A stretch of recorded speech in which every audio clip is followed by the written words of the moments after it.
All right, let's hope that the audio is good today.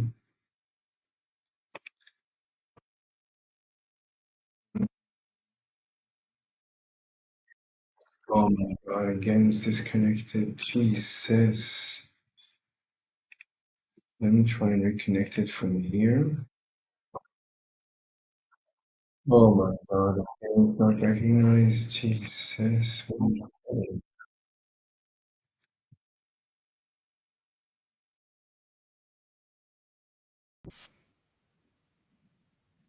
All right, 1, 2, 3, 1, 2, 3, 1, 2, 3.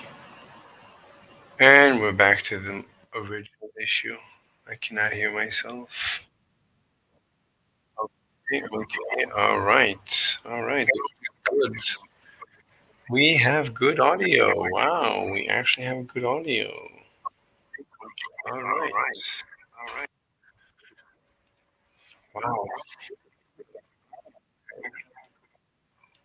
Okay, so I just want to do some research on Lorentz transformation. So let's go. I think I was listening to this guy. I don't like. Was listening to this guy. I was not enjoying it so much. It was a little bit confusing, and I don't know where he's going. And we're almost done with the video, and I don't know where he's going. How is this Lorentz? What did Lorentz say or do? Who was Lorentz? What are we talking about? Who is Lorentz? Why is he not mentioning Lorentz? I don't like that. The least I expect from Lorentz transformation is it should mention a guy named Lorentz and how did he discover this, and what he's showing is what he was showing is Einstein's relativity. I'm not interested in that. I've heard, enough about that for now. But everybody keeps talking about how Einstein started from Lorentz transformations. So I want to hear more about Lorentz. Who was Lorentz? What did he say?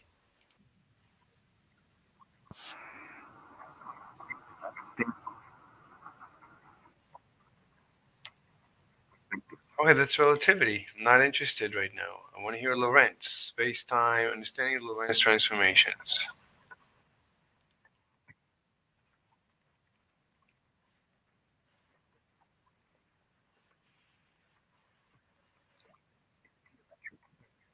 But what about Lorentz? What did Lorentz say?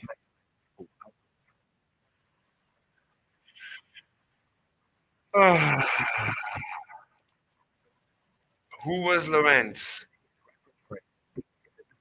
Who is Lorentz? What did Lorentz say? Why did he say? No, I want to know who is Lorentz. Tell me about Lorentz.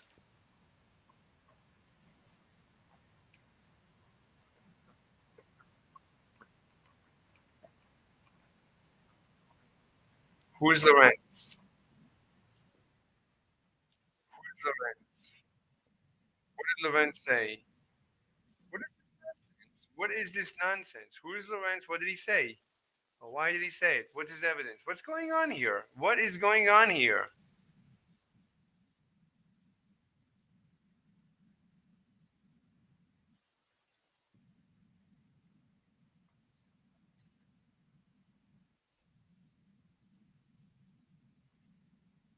I don't care. There is a picture of Lorentz. All right.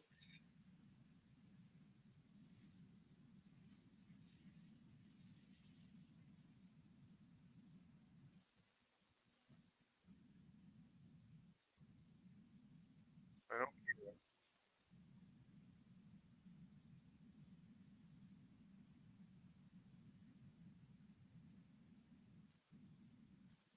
Oh my God! I wasn't There sure was the right time. the theory of the ether, God, it and then the Michelson-Morley experiment showed that it was wrong, and then Albert Einstein produced the theory of relativity.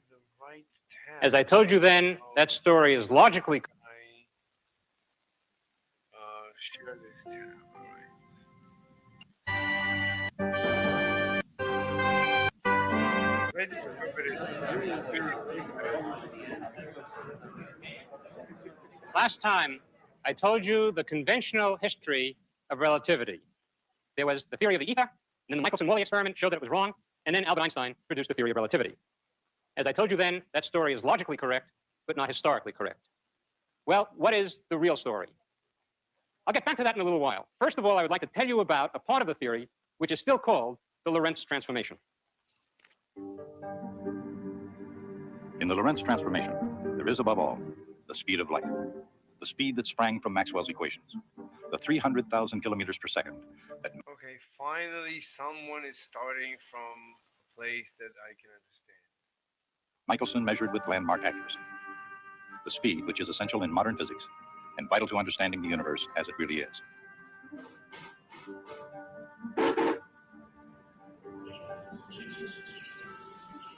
And at the end of the 19th century, when Lorentz derived his transformation equations, when it came to speed, the most moving human experience was provided by trains. The automobile, which would eventually outpace the train, wasn't quite in gear, and air travel was barely off the ground. Big or small, sophisticated or child's play, trains were the very image of speed. And in fact, the only thing on Earth that moved people faster was the Earth itself. Orbiting the sun at 108,000 kilometers per hour, the inhabitants of the planet may not be aware of the speed, but speed it is. And to physicists at the turn of the century, it was speed relative to the ether. Since the time of Aristotle, the ether was believed to be the very stuff of which the heavens themselves were made. That concept remained mere speculation until two Americans set out to prove once and for all that what was then called the luminiferous ether did in fact exist. They were Albert A. Michelson and Edward Morley, and their goal was to detect motion through the ether by measuring its effects on the speed of light.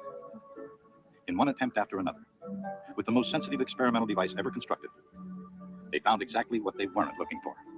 The interferometer showed that They found exactly what they were not looking for. regardless of the motion of the observer, So that's the apparatus. I don't think I've ever seen it before. the speed of light is the same. For Michelson and Morley, this was bad news, and it traveled fast as a boat could carry it, to Ireland. There, physicist G.F. Fitzgerald, an early champion of Maxwell's electromagnetic theory of light, examined Michelson's otherwise disappointing results. Fitzgerald's explanation was that in its motion through the ether, one arm of the interferometer was contracted by a fraction of its length, which was just the right amount to allow the two light beams to arrive simultaneously. Immediately, most scientists scoffed at the idea. However, when Hendrik Lorentz arrived at the same idea, no one was laughing. Not only was he the world's expert on Maxwell's electromagnetic theory, but Lorentz gave a tangible explanation for the contraction phenomenon. He thought it had to be a property of the electron, whose existence had just been confirmed by J.J. Thomson and his colleagues in England. It seemed that in electrons, The electron itself? they found the inner parts of atoms, the ultimate constituents of matter. Finally, someone is talking about the actual experiments. How much do I need to dig? There's so little information. Like every word, I'm drinking with thirst. Jesus. But they hadn't discovered all the things that electrons actually do. One I can't believe that I need to dig so much to hear this. possibility, Lorentz believed, is that an electron will contract in the direction of motion. Unbelievable. Unbelievable. Unbelievable. Unbelievable. If that were true, and since everything is composed of electrons, then an It's always true. The oldest videos are the best. The ancient videos are the best. The new ones are just a cult. They're all about animations. Animations of what? Show me the actual experiment. Discuss the actual physics. Stop with the animations and stop with simplifying and simplifying. Don't simplify. I want the original. Give me the original. What's the original actual historic event? That's all I want. interferometer would contract in the direction of motion. Unbelievable. Unbelievable. This has nothing to do with Einstein's relativity. This is just out of Maxwell's. This is relative motion to the ether. If you move relative to the ether, this is what happens. This is what is predicted by Maxwell. This has nothing to do with a vacuum, with Einstein's nonsense. You don't need Einstein's nonsense. So would a ruler, and so would a locomotive. I mean, you get Einstein's results, but his assumptions, He just assumes Lorentz, but Lorentz derived he derived it from science. I mean, scientifically, Einstein started with unscientific assumptions. He pulled these assumptions out of thin air. I gotta read Einstein. Maybe Einstein started from Lorentz. While length contraction took care of the Michelson-Morley experiment, Lorentz knew more was needed to explain all the experiments that had failed to detect motion through the ether. Since he still believed in the ether and the fact that the Earth moved through it, he felt that somehow the electron must be responsible for this amazing fact about light. Regardless of the speed with which they themselves are moving, all observers measure the same speed of light. Certainly, other speeds, say the speed of a moving train, aren't the same to all observers. The speed of a train is not a constant. It's not a wave. It doesn't appear to us as a wave. It has mass. It is slowed down by the Higgs mechanism To an to an arbitrary speed. So it's not the same. observer on a platform, for example, this train's passing at a good clip. But to someone on the train's speed seems to be zero, and the ground That's Galilean relativity. outside seems to be moving in. Galileo said this. If you're sitting at the bottom of a ship and you have no access to the outer world, like in Einstein's elevator, then you cannot know if you're moving, not moving, moving in whichever way. You simply can never know. There's no experiment you can conduct to know this. Instead, I mean, at least in short form, because over time you might notice the magnetic pattern of your compass. therefore, as Galileo was well aware in the Renaissance, and as this fellow knows today, the speed of an object depends on the observer's speed. Yeah, that's an object. That's not a wave. It's not a wave like light waves or gravitational waves. Those always move at the speed of waving through the medium. But Lorentz said that perceptions of light waves would be radically different. He suggested that even someone traveling at nearly the speed of light would still observe light moving at 300,000 kilometers per second. Incredible. Because his internal clocks would be slowed down to compensate. How could that be?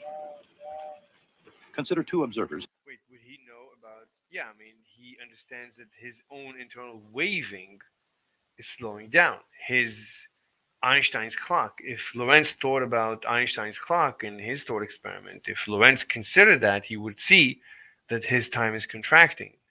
In relative motion. He would see. I mean, no. I mean, his own time would dilate to compensate, so that he would always see the speed of light as a constant.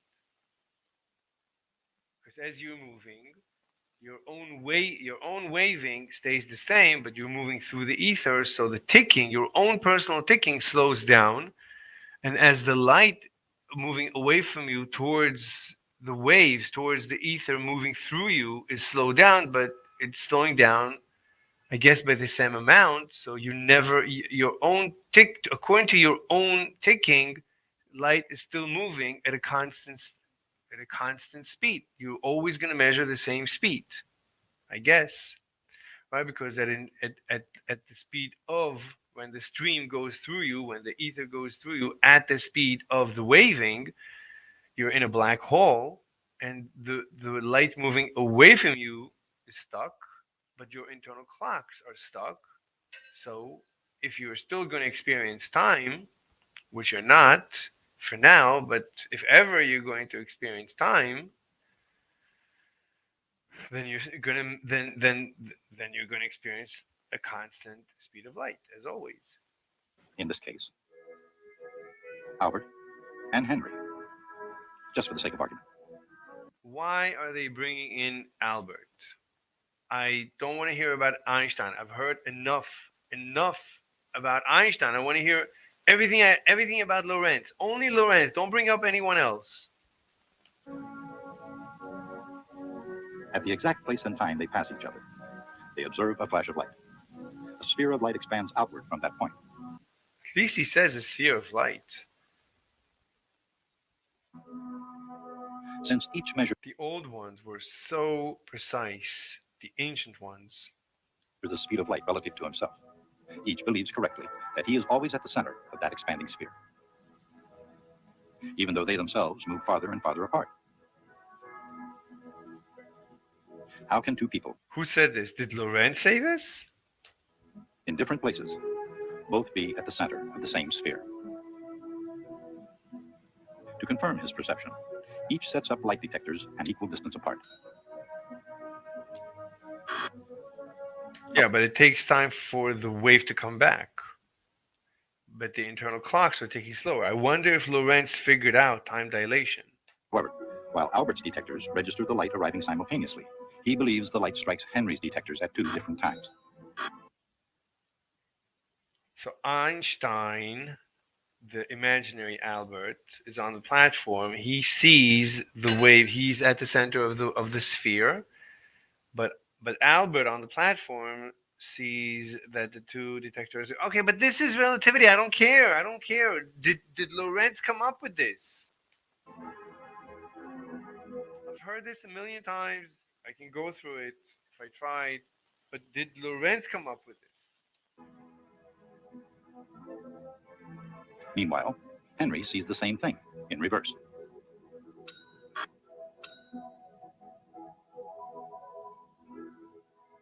They agree on the speed of light, but they disagree on whether events happen simultaneously or at different times. This is not semantics, nor a petty debate. It means that One second. Is anyone with us? Oh, there's two people watching. That's good. You can join us if you want to join the debate. If you want to join me, here's the link. We can discuss it. I'm really curious about what's going on. So we're just researching Lorentz transformations. that time, as well as distance, has to be affected by motion. However, as profound as this was, the French mathematician Henri Poincaré objected to the limited nature of Lorentz's explanation. What was needed, he said, was a new fundamental law of physics, the principle of relativity, according to which the laws of physical phenomena should be the same, whether for an observer fixed or for an observer captured. This has nothing to do with light through the ether. This is always true for any clock and motion. Sorry, any clock. Yeah, if you just have a clock that works on the waves of the medium, that is moving through a medium, that is right. If you replace everything with air, with sound waves, and the clock is based on sound waves, you're gonna get relativistic effects. Everything remains the same. It's a law of geometry. Relativity is a law of geometry. It is nothing to. There's nothing special about light. This is just if the clock works by the same means as what you're measuring, which this is just what happens to happen with light. Because we are made out of light, because we have internal clocks that are waving through the ether. So our entire perception is corrected so that we always perceive a constant speed of light. It just happens to be. But the same would be for any creature or for any apparatus that is measuring time using the very medium it's traveling through. Is anyone trying to join? Okay, one person left. Carried along. Let me check the audio. This is so exciting.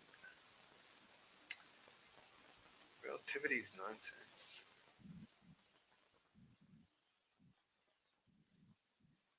Yeah, the audio is okay. In a uniform movement of translation. In other words, as Galileo had suggested, one state of uniform motion is as good as any other. After all, this idea was the basis of Galileo's reasoning and the law of inertia almost 300 years earlier. But Poincaré was suggesting I wouldn't say this has anything to do with the law of inertia I don't think Galileo predicted this. This is about waves. I don't think Galileo even knew about waves. I don't know what he knew about waves. I don't know if they even had a wave theory. I don't know. This has nothing to do with inertia. Why are we talking about inertia? This has nothing to do with Newtonian physics or with Galilean physics, as far as I know. I don't. I know the Galilean equivalence principle. That's irrelevant. The two different masses follow the same rate. That's irrelevant. And the Galilean relativity or thought experiment that at the bottom of the ship you have no idea if the ship is moving any which way. That has nothing to do with it. I don't think this is just wave. This is wave mechanics 101. This is just the behavior of waves.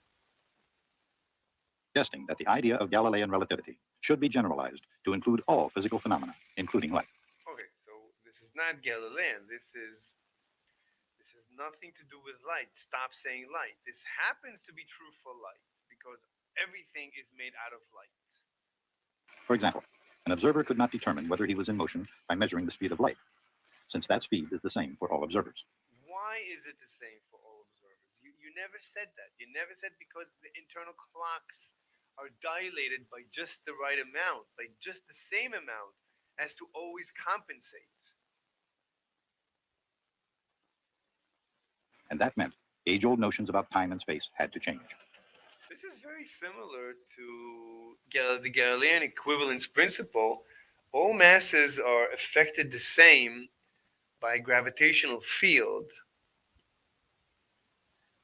The interaction, the ether interacting with a mass to drag it is proportional to the force that is needed to accelerate the mass. The mass of acceleration is the same as the mass of the interaction with the Higgs field. With the interaction of the gravitational field. So the gravitational pull, the fact that the ether flows through the moon and drags the moon into us, into Earth. So that force is relative to the moon's mass. But that mass also shows up in F equals ma. The fact that we need a force to move. It just so that equivalence principle, there's a perfect compensation so that it feels like maybe these two should be similar. That moving because we're waving, it has to do with the waving through, right? The moon, after all, is waving through the ether. The waving through the ether. Wait a minute. Whatever it is, it's waving through the ether, and that's causing the drag. It is waving through the ether. That is what's giving it the mass. And this very waving through the ether is what's causing the drag. It's the same mechanism. So it feels like it's self-compensating. It feels like the drag on the moon is relative to its mass, and the slowing down of the clock, again, it's waving through and it perfectly compensates. It feels like the clocks are compensating. It feels like it is compensated. We know that it's perfectly compensated. It feels like these two have something to do with each other. They're very similar.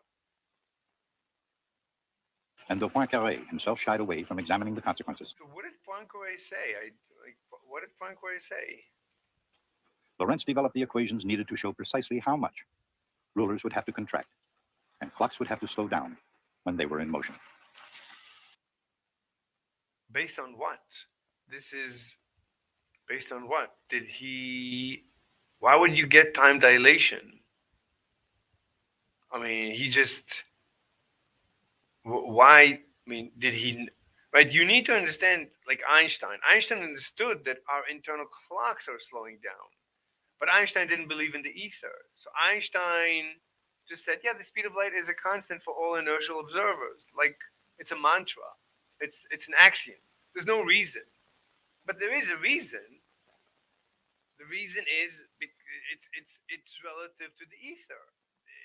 it's the simplest. It's not the simplest. It's the only scientific explanation. Otherwise, it's magic. Why is the speed of light a constant? Oh, it's magic. Oh, it's magic. It's given. It's a God given. It's a cosmic. It's a cosmic law. Whatever. The essence of his reasoning can be seen with the aid of the There it simplest is. possible clock. The ultimate nonsense thought experiment. The photon bouncing back and forth. That shows Einstein had no idea what he's talking about. I mean, it was very close. But this photon means he did not understand that because it's waving back and forth, and it has nothing to do with light. Nothing to do with light. This is true for any clock that works on a wave of the medium through which it's moving and measuring the speed of waves. It should be exactly identical. There's nothing special about light waves. Nothing. If you assume ether, it's simple wave mechanics.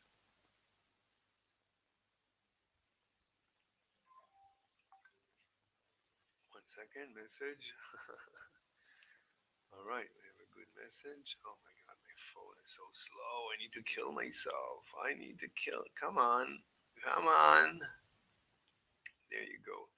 I'm hungry, but when I get up to eat, I don't feel like eating. Really strange. Clock. I'm on a diet, so maybe my stomach has shrunk. I don't know. Two mirrors a fixed distance apart, with a light beam bouncing back and forth between them. This is the dumbest thought experiment. Why would you think? I mean, this makes no sense. This is like, why? Why is this particle bouncing back and forth at a certain speed? Why? It doesn't make any sense. Such nonsense. This is so unscientific. This is literal magical thinking. You might as well say God said so. No. And no one is listening. No one wants to know this. Unbelievable. Each bounce of the beam is a tick or a The beam. What beam? What beam? There is a ping pong. What beam are you? There's no beam. tock of the timepiece. To Henry, his clock is stationary and altogether ordinary. But for Albert, that clock is moving. And between tick and tock, he sees the light beam trace a diagonal path. But the question is, what did Lorentz say and why? So Lorentz just said this is what must be so that all observers observe light at a constant speed. What did Lorentz? I need to see. I have to read Lorentz. 1 second. Any interesting messages? Well, science shows that you don't understand logic. Partly joking. Logical vegan. Okay.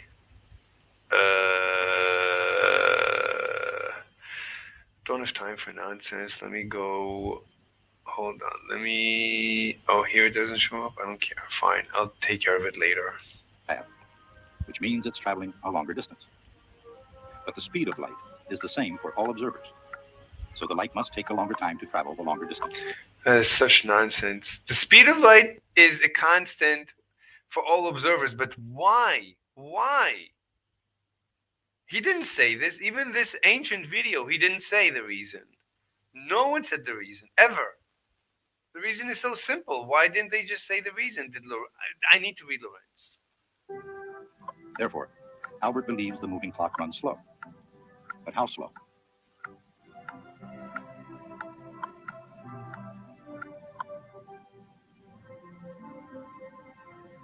The relativity of time is derived from the right triangle formed by the distances traveled. I mean, it's kind of cute that you use literally the Pythagorean theorem. You shouldn't really say the Pythagorean theorem. You should say Pythagoras' theorem. It's his theorem. It's not. I don't know. Anyway, it may be more difficult to say. Anyway, so what are we saying here? We're saying that because of Pythagoras' theorem, so this is the speed times the time. So delta t. So this is the delta t that the moving guy, Lorentz Henry, was seeing.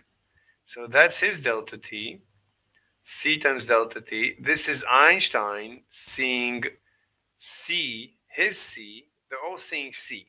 This is so confusing. They're all seeing c.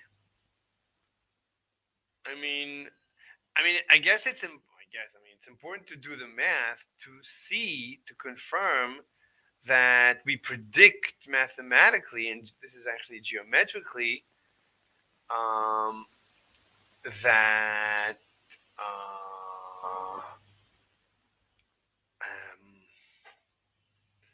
I mean, I would say it differently. I would say that the speed of waves is a constant in any given medium. So we know the speed of the actual speed. We as the absolute outside observers, we know the speed of waves.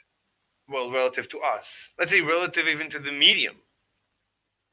So let's say relative to the medium is stationary, and so is one guy. So Albert is stationary with us, and Henry is moving. So what can we predict? Knowing that the speed of the waves, we know the speed of the wave, but we're questioning. But since we know Henry's internal clock is is fully compensated because we asked Henry, right? This is based on an actual experiment that we asked Henry, and we know that everyone measures. This is okay. So, given an experiment where we measured the speed of light to be a constant, this is the trick. So, everyone always measures the speed of light to be constant. So, when does this happen to us in an experimental setting? It happens when the clocks work on the principle of waving through the medium. In that case, so that's the prediction. So that's what we need to figure out. Is it so if given an experiment setup where the clock's mechanics depend on waving through the medium, then will that slow down the clock so that the clock will always measure a constant speed of wave as we measure it? As we know that we are stationary relative to the medium. So let's say it's impossible to detect whether you're moving or you're stationary relative to the medium. Let's assume that. So given that, so you have a moving So you have a moving apparatus that cannot detect. This is Henry, and Henry's apparatus cannot detect the motion through. Right. I'm just confused a little bit. What do we know? What are we going to predict? So I would say I would forget about light. Forget. I don't care about light. I want to test this in water first with water waves. Simple boat with water waves. The boat is moving, but the clock in the boat is ticking using the very waves that it is the medium. That is the medium. So you have a clock, and it's a water clock.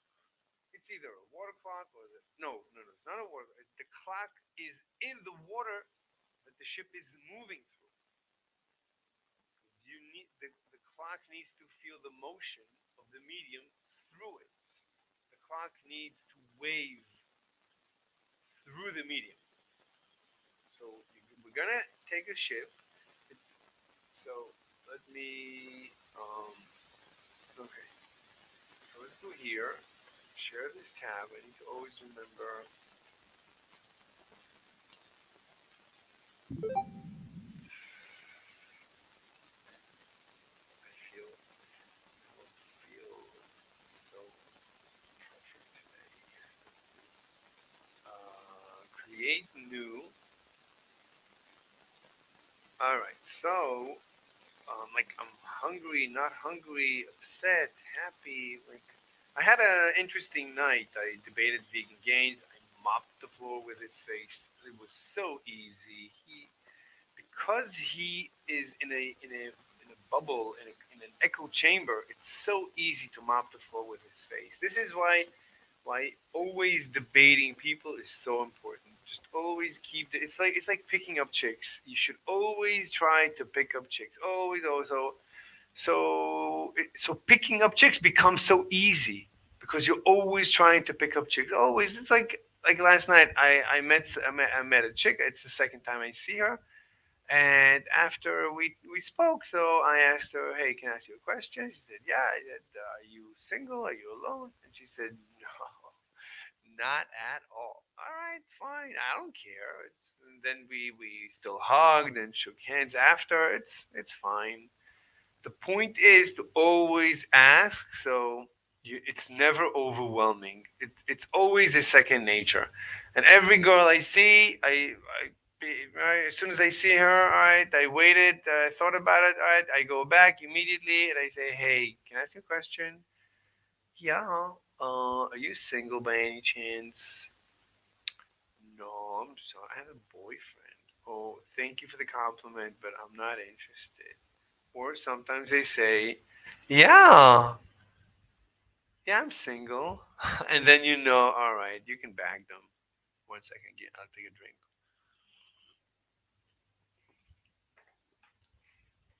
So always debate, always debate, always debate, debate, and always be nice. Don't try to win. Never try to win. Never try to win. Winning should be the last resort. Just listen to the other guy. Listen, listen, listen. Try and make sense of it. Try and make sense of it. Try.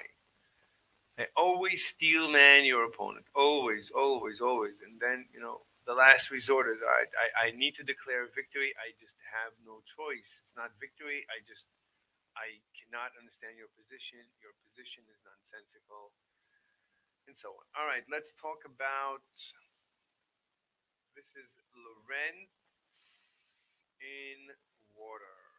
Water Lorentz. Water Lorentz. So all I'm saying is something very, very simple. I'm saying forget about light. Let's talk about water. So here is my tub from a top view. This is top view of my tub. And so I'm stationary, obviously relative to the water. So these dots is just the stationary water. It's fine. Then we have a boat. Okay, it's a boat, and there's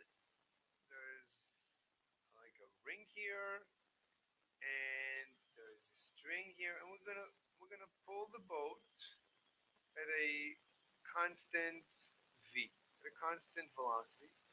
Slow, no rush. But inside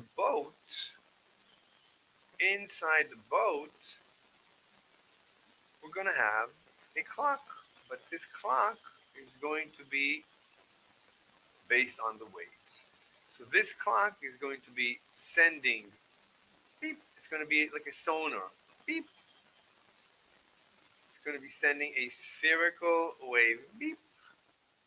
A spherical wave that's going to bump bump against the mirror, the other side. It's going to deflect off of it, and then it's going to bounce back.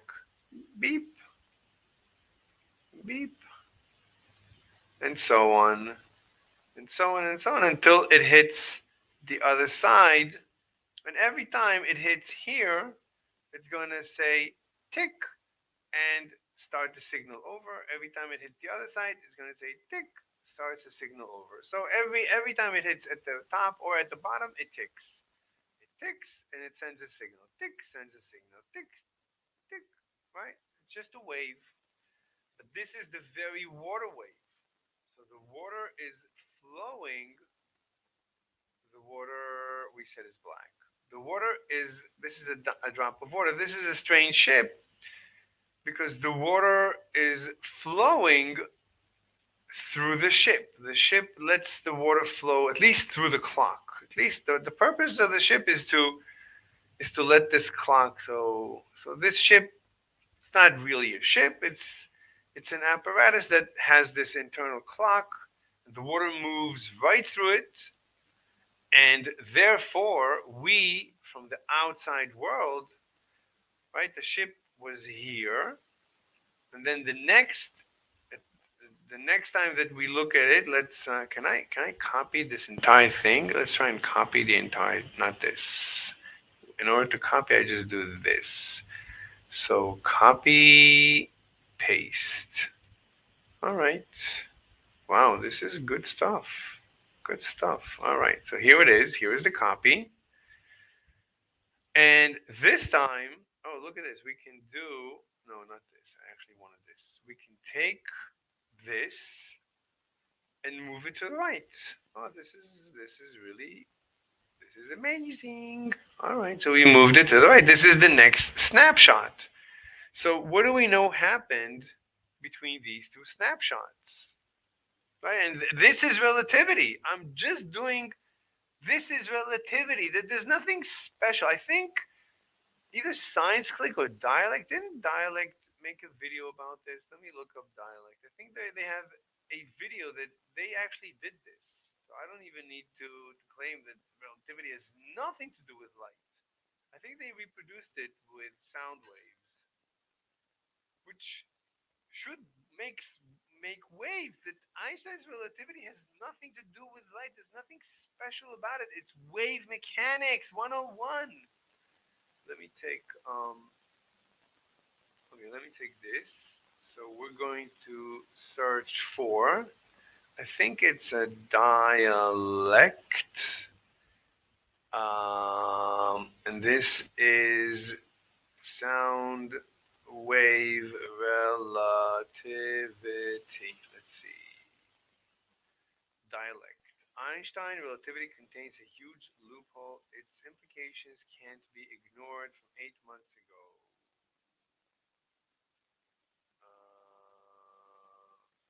Let me see. They had an interesting simulation of a clock, of a sound clock. I think they reproduced relativity using sound waves. I guess this is not it. What time dilation actually is in relativity? This is from 11 months ago. I think it's less. There it is. Is it? I think this is it. Yeah, I think this is a sound clock. There it is. Sound relativity. Sound clock at rest compares to one in motion. Let me open it in a different tab. Always remember. It's said that the enigmatic and counterintuitive nature of time lies at the heart of our modern-day theories. Clocks in different states of motion tick at different rates. Therefore, time is relative. But what if there were a completely different way of looking at things? One surprisingly more mechanistic and intuitive. Indeed, something remarkable emerges when we decide to treat relativity not as a theory about space, time, or kinematics, but rather as a theory about waves. This is Dialect with what time dilation actually is. So they said it. This must mean that the ether is real. You have to conclude that the ether is real and there's nothing special about light. The question is, do they say it? Did anyone ever say it? Am I the only one who's saying it? What is going on here? I mean, we know Inductica said it. Did Inductica say it? Inductica, I don't think he said it explicitly. He said Lorentz could have said it, but did he say it? I don't know. But if they figure out the math that we can reproduce relativity, if they figured it out that we can reproduce relativity in sound waves, then they did all the hard work for me. Then my work is done. But did they hit the final nail in the coffin of the vacuum and say, therefore, ether? I doubt they have the courage to say it.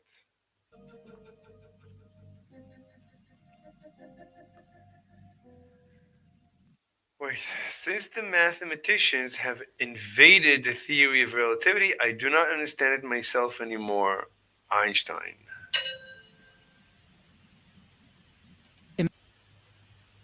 So he says he does not understand it anymore. And this is special relativity. Since the mathematicians have invaded the theory of relativity, I do not understand it myself anymore. This is an incredible quote, because this is my intuition. He never understood it to begin with. He thought he understood it. He never understood it.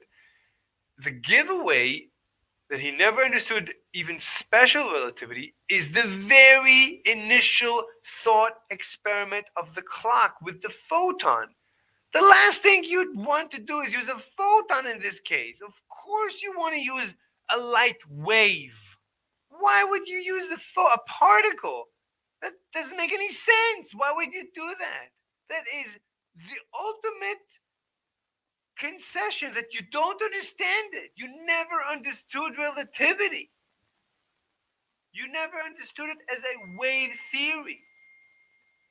You never understood it. It's a wave. It's not even a theory. I guess you could say it's a theory. I mean, it's a scientific, but it's a theory of waves that has nothing to do with light. There's nothing extraordinary about light waves. Nothing. Everything fits as long as it's just a normal. Light is a wave. If you treat light as a wave, there's nothing special about relativity. I don't know, maybe mass. We can discuss why suddenly it appears to be more massive. But again, so I was listening to Fermilab, to I forgot, Dr. Don, forgot his last name. So he said that mass is just an illusion according to modern physics. So if mass is just an illusion of according to modern physics, then again, it's probably derivable as part of this wave mechanics. And again, there's nothing special about special relativity. It has to go away. It has to completely go away. It has no place. It has no place. It has no place in science. It doesn't say anything. Einstein never said anything. And no one is listening to me. No one is ever listening to me. Imagine that. But at least, look, it's for me. Because when I debate, so what happened was I debated Mandenden. And he really confused me. He said, what do you mean? The universe is indeterminate because quantum physics. We don't understand quantum physics, therefore, the universe is indeterminate. He came up, he just threw words, just jargon, just quantum mechanical jargon. And of course, as far as I'm concerned, he didn't make any point, almost. But what got through to me was the state, and this has made an impact on me. This is why debating is so important. And when someone is debating you and something bothers you, the next day I couldn't sleep. That night I could not sleep. The next day I was so frustrated that I had to, and the way the brain works is the frustration is just the brain wants to make sure you're not going to let this go. This is as the liberals say, never let a crisis go to waste. Never. So the way the brain works is never let a crisis go to waste. You're experiencing a crisis. Good. Let me help you experience the crisis even more. And until you figure out, even though it's a minor crisis, the brain doesn't care. The brain is going to halt all operations until you figure everything out. It bothers you? Good. Let me help you bother you.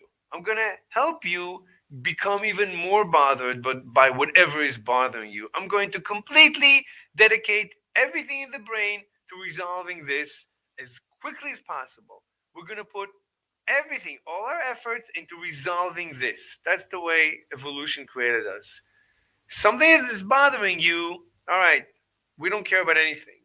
And this is why, like, if you're suffering from childhood trauma or from any trauma, you need to dedicate yourself completely to resolving the trauma, because the brain knows what it's doing. The brain is trying to dedicate itself to resolving the trauma, and you're saying, I don't think I can handle it, so I'm just going to repress it and suppress it. But the brain knows that you can handle it. Well, the brain is not going to give up. The brain is not willing. The brain is saying, you're going to survive or you're going to die. Either way, I don't care. You're going to deal with it. So I don't recommend repressing and suppressing. You got to deal with it. If something happened and it's making you think about it and think about it and think about it and think about it. Don't let it go. Don't let it go. Keep thinking. Keep thinking. Keep it in your mind. Okay. So how did we get here? So this is where it all started. Before then, I didn't care so much. I don't think I was caring so much for modern physics. But at that point, I said, all right, I gotta figure out quantum mechanics. This is too much, and I think this gave me an amazing push. And I'm closing all the gaps, and I'm minimizing Einstein to his proper dimension. I'm finding all the bugs in Einstein. As much as I as much as I used to appreciate him, I no longer appreciate him. Everything is he's back to normal human size.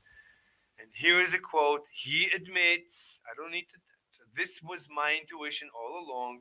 He never understood relativity. He never understood relativity. And I think if I read his paper, it will become even more clear. He never understood relativity. He put things together. He had some ideas, but he did not completely understand it. And look, this is what he's saying. He says it's since the mathematicians. That means since other people who have been scrutinizing it with every conceivable tool have gone into this field to have a discussion and to debate. Since that time, I do not understand it myself. Why not? Because they're showing you things that you don't understand and you're unwilling to learn. You gotta relax, listen to what they're saying. These are mathematicians. You're not saying since the clowns from the local circus came to town. No, you're not saying that. You're saying since the mathematicians, the ultimate of logicians, have invaded, they didn't invade. They became curious about this. Invaded the theory of relativity. They did not invade. It's like it's his. They invaded his private space. Don't publish a paper. Just stay at home. Don't publish your work. No one is going to hurt your feeble feelings. This is so pathetic. This is a pathetic individual, and he has no qualms about showing how pathetic he is. This is the ultimate opposite of a god. This is the most pathetic human. You're complaining that mathematicians have invaded the theory of relativity and you don't understand it? This is the best thing that can happen to you. You published your work. You want to hear oppositions, you want to hear responses, more ideas, you want other people to take it. You want the truth. But no, Mr. Einstein Albert, apparently the truth is you're going to have none of that. None of that for you. You're not interested in that. Apparently, you call mathematicians invaders? So you're pathetic. You're anti-scientific. You're anti-logical. You're not interested in discord, in discussion. Pathetic. Absolutely atrocious, as John would say. Absolutely atrocious. Einstein is completely out of control, as John would say. And as Yaron Brook would say, what would he say? Disgusting, right? He would say disgusting. What does he say? Pathetic. I learned pathetic from Yaron Brook. But he also says other nasty, he uses the same nasty words. Anyway, excellent quote. You don't need to know anything more of how little of a scientist. And this goes to my feeling is Einstein did not understand science. He did not have a proper theory of science. If this is what you have to say, so atrocious, so pathetic, this is what you have to say, this means you are not a scientist. You don't understand science. What is science? You don't understand anything about science, even about the truth. You have nothing to do with the truth. How can you speak this way? How can you be so ungrateful to people, to the reality that people are interested in the truth? That the natural order of things is for people to just investigate the truth. People are curious naturally. People want the truth. This is the lowest energy state of the system. Honesty. Right? Science is just honesty. That's all it is. We're just being honest. We're just curious. Curiosity is just honesty. Science is just curiosity. It's just honesty. We're just being transparent. We're just curious about the truth. We're just curious about the universe. That's all. And you're ungrateful and you're unhappy. You call them invaders. Disgusting. That's what your own book would say. Disgusting behavior. Disgusting, despicable. Disgusting, despicable behavior. Absolutely atrocious. All right. Look, it's been almost an hour, 57 minutes. Let's stop here. I'll try to go eat. I'm hungry, not hungry. I don't know what's wrong with me. Oh, this is good stuff. Good stuff. I'm really happy because part of doing science is psychology, is Freudian psychoanalysis. So Popper, one of my favorite, if not my most favorite philosophers of science, I think he is my favorite, pretty much. So he hated Freudian psychoanalysis. He gave it as an example of unscientific, but that is, I think, utter nonsense.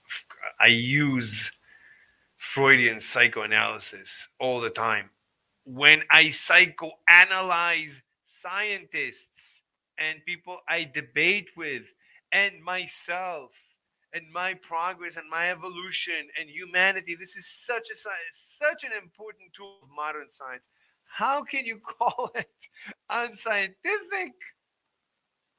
It's a beautiful.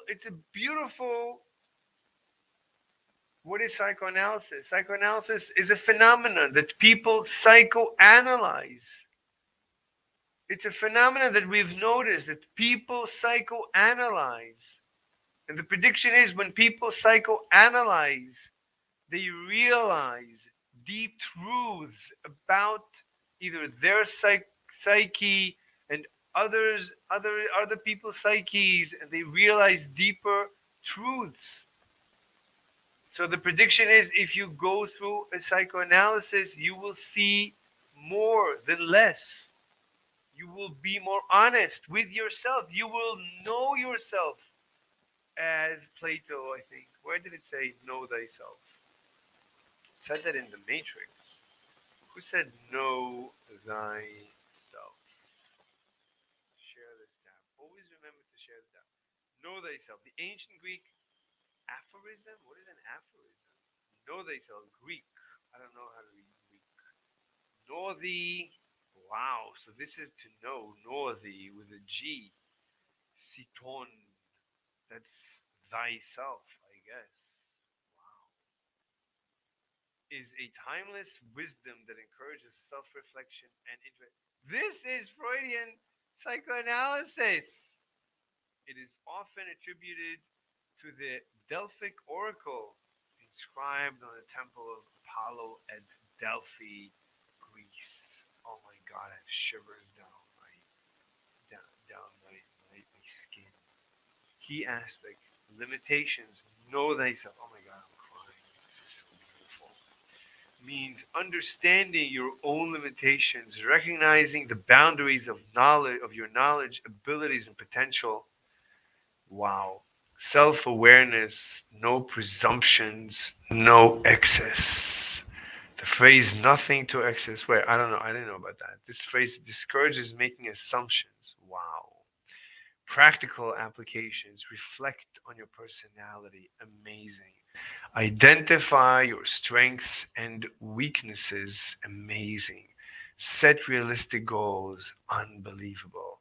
Cultivate humility. Amazing. Knowledge. Absolutely. I always try to be as humble as humble as I can. I'm always as humble, but not too humble. Like, don't overdo it with the self deprecation. You also respect yourself as a third person. If you would meet yourself, would you respect yourself? I would hope so. Therefore, you should always also respect yourself.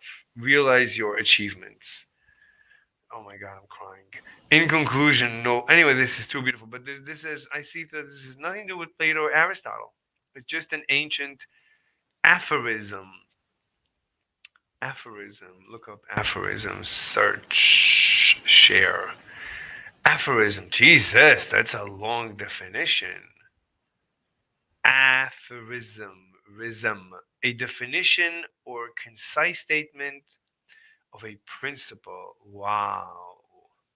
A precedent or rule expressed in few words. All right, good enough. All right. All right. Yeah, I think we'll stop here. It's an hour. My ears hurt. My headset is broken. I have so many headsets, but they're all terrible, one way or the other. Okay, everyone, we'll stop here. Thank you very much. We'll see you next time. Bye bye.